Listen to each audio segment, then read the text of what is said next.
This is Daniel Coosbury, and this video will officially wrap up our study of descriptive statistics. My last video, we were looking at measures of position and how to find things like percentiles and z-scores and whatnot, quartiles and things. This one, we're going to look a little bit more at quartiles and box plots and how to use the position of things and relative position of things to look for what are called outliers, which are extreme data values that are often so extreme that they mess up our data, and we usually end up not using them for some reason or another in our data analysis. And we'll talk about that in a little while. So we're still thinking about kind of the overall shape of the data with respect to the relative position of certain data points.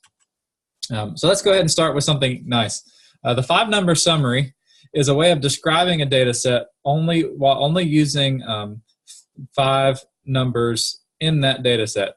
The 5 numbers are the minimum value, the smallest one, the first quartile, the median, which we saw in the last video was called the second quartile, so this is Q2, the third quartile, and the maximum. And we usually write all 5 of those numbers in that order, so they should go from smallest to largest. And if you say this is the 5-number summary, then people know what they're looking at. So here's the housekeeping data again. We've got the amount of time it takes for housekeepers to clean a certain room or a certain kind of hotel room.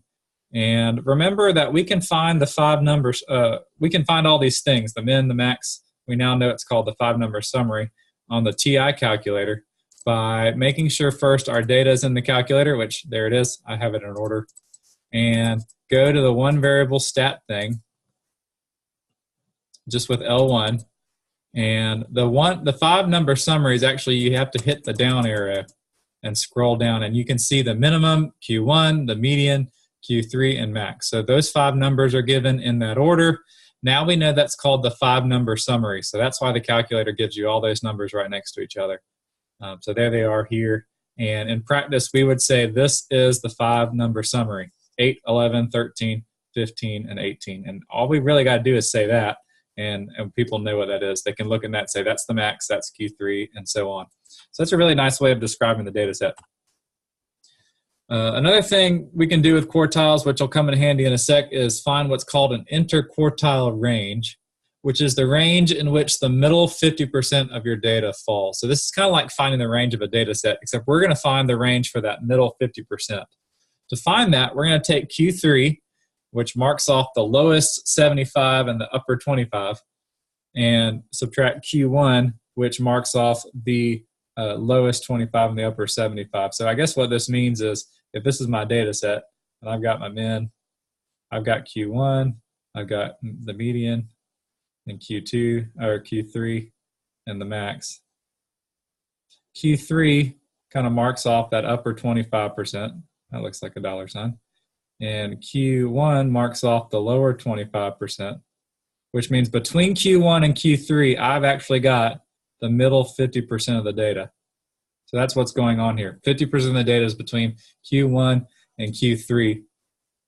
So if I take the difference, that'll give me a range, kind of like the range of the data set. That'll tell me the range of values that the middle 50% of data lie.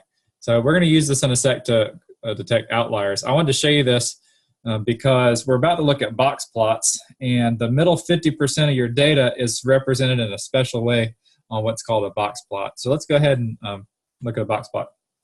A box plot is a graph that presents the 5-number summary of the data. So this is one of my favorite graphs to make because it's really easy. All you need is the 5-number summary, and you're going to plot those 5 numbers on the graph, and that's it.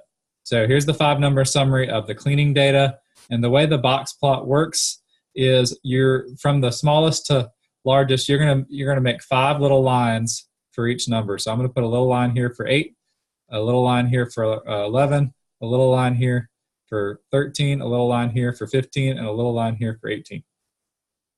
This is sometimes called a box and whisker plot because now that you have your 5 numbers on a graph, you want to draw a box around the middle 50% of your data, which is the amount that goes from Q1 to Q3. So this blue box is around the middle 50% of the data.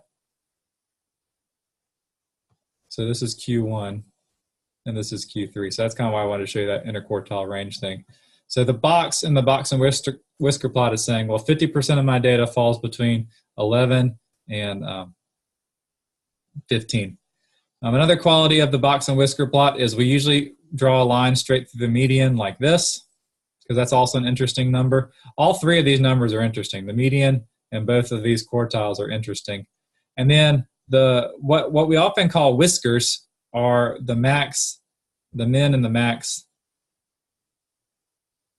of the data set. And the max and the min aren't quite as interesting because they don't describe the data as a whole, they just describe the biggest numbers. They don't get as big of a, they don't get as long of a wide as a line as these do. These are really long because the median and the quartiles are helpful.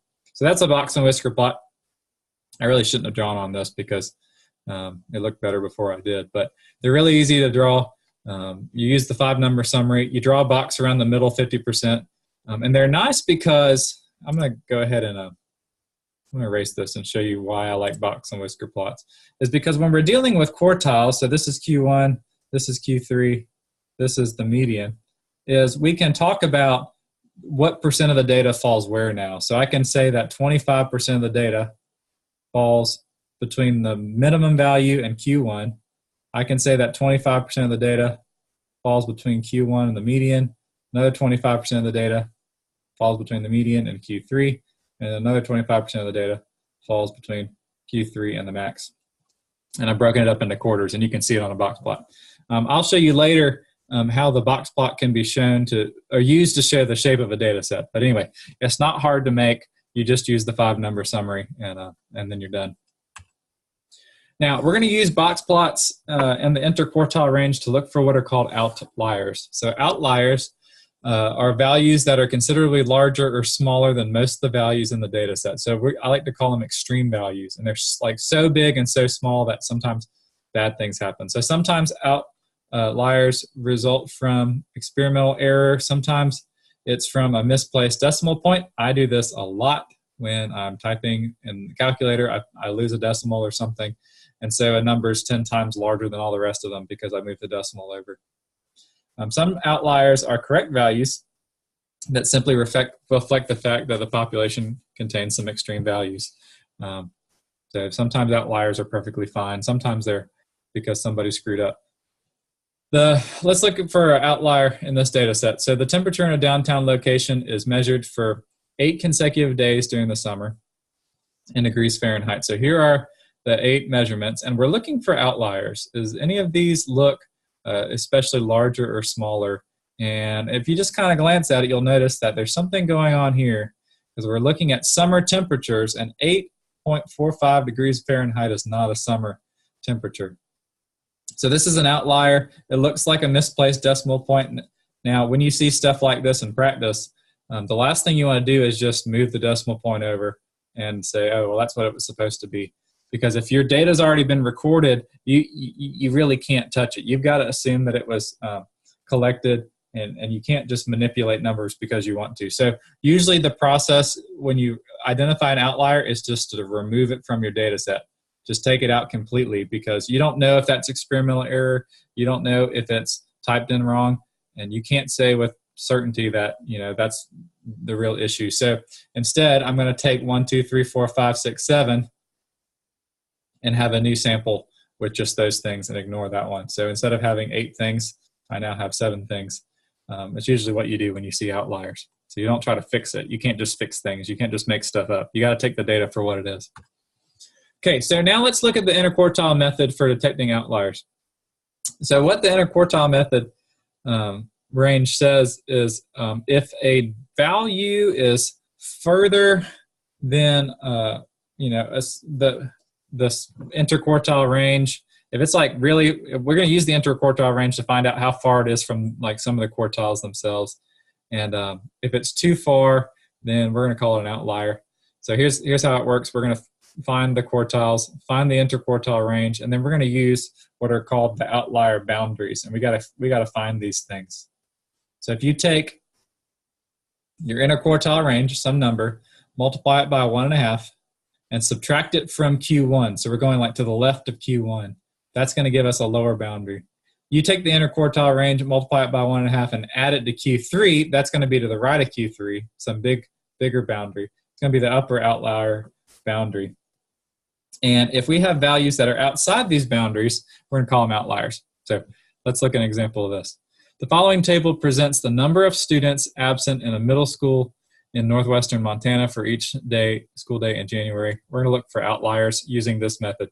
So we're going to start by finding the quartiles. We just need Q1 and Q3 to do this, by the way. We don't need the median, but it's easy enough to just find all of them. So if you stick that in your calculator, do the one variable stat thing, you get your whole 5-number summary, including these 2 quartiles.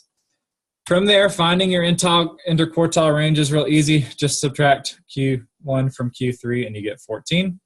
Look at that. From here, this is where you got to use this boundary formula, which is going to be weird. Just plug things into the formula. I'm going to take Q1, which is 45, and subtract 1.5 times 14, which is my interquartile range. Those are the same numbers. So I do 1.5 times 14, subtract it from 45. I get 24 as a lower boundary. So this is the lower bound. And I'm going to do the same thing with the upper bound. I'm going to take my Q3, that's 59, and I'm going to add 1.5 times my interquartile range, and I get the number 80, which is my upper bound.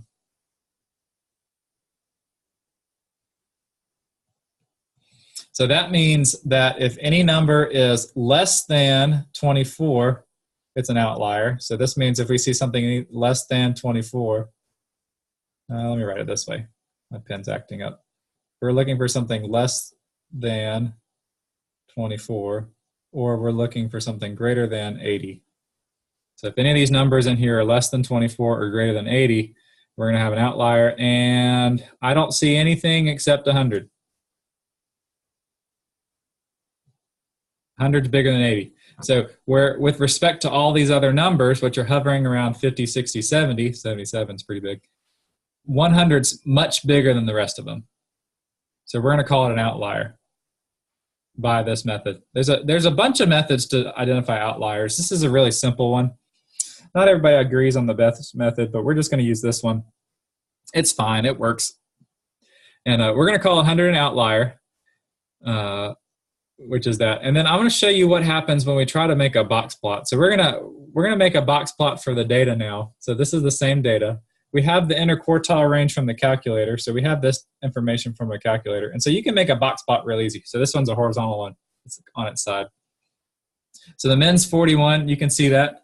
The Q1 is right here. It's 45. Q2, or the median's 51. And Q3 is 59.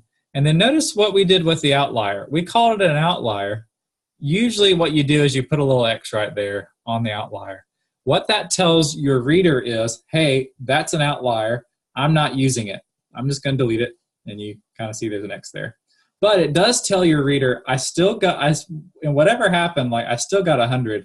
Like I still got that value. I'm just not using it. So you're not just ignoring it completely. You're putting it on the box plot.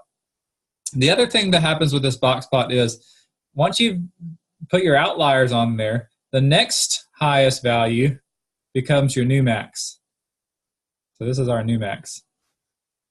It's not the true max, but we're calling it our new maximum. 77, and now it goes there because I've ignored the outlier over here. So now I've got a box plot that still looks skewed to the right, but nevertheless, it's the tail's not nearly as long as if it were to go out here. So removing this outlier is helpful because the other values are much closer to the middle, and it's going to be something I can work with. So that's an example of how to use the interquartile range method to find outliers and how to plot outliers on a box plot. Now let's look at how to use box plots to look at the shape of the data. So this is an example of a right skew data set. You can see the high parts here, but there's a long right tail. There's not really anything going on the left. So this is a right skew data set. And you can notice on the box plot, since it's right skew, you can notice that the median itself is closer to Q1 than it is to Q3. So it's not symmetric like my first one. Let me show you the first one real quick. Oh, there it is. This is symmetric. It's mostly symmetric. You see like the median is about halfway between this and this. The min and the max even are pretty symmetric. Like it looks symmetric completely. You draw a line through it, it looks the same on either side. Here, the median's closer to Q1 than Q3, so there's a lot more stuff here, or it's a little more spread out here, and then there's even more things here, and there's even an outlier up there. We called that an outlier, but then the next value wasn't an outlier. So that's something right skew. Left skew looks like the opposite of that, so there's a left skew histogram. We can recognize those now. But notice the median's closer to Q3 than Q1, and the whisker on the left side is much longer, so that's left skew. That kind of behaves the way it should. Like the right tail, you see a right whisker. The left tail, you see a left whisker, so that's nice. And there's a symmetric data set where the median's about halfway between the quartiles, and the whiskers are basically the same length. So that's something we call symmetric. And frankly, this can be tweaked a little bit. If this is a little bit longer, that's a little bit, we'd still call it approximately symmetric. So box plots are really helpful because they represent the data as a whole just using 5 numbers. And it's really, when you look at it compared to a histogram, the representations really aren't bad. Like they're really close together. I like box plots because they're not hard to make, they're easy to read, and they're pretty useful. I mean, compared to histograms, they tell you a lot of the same things.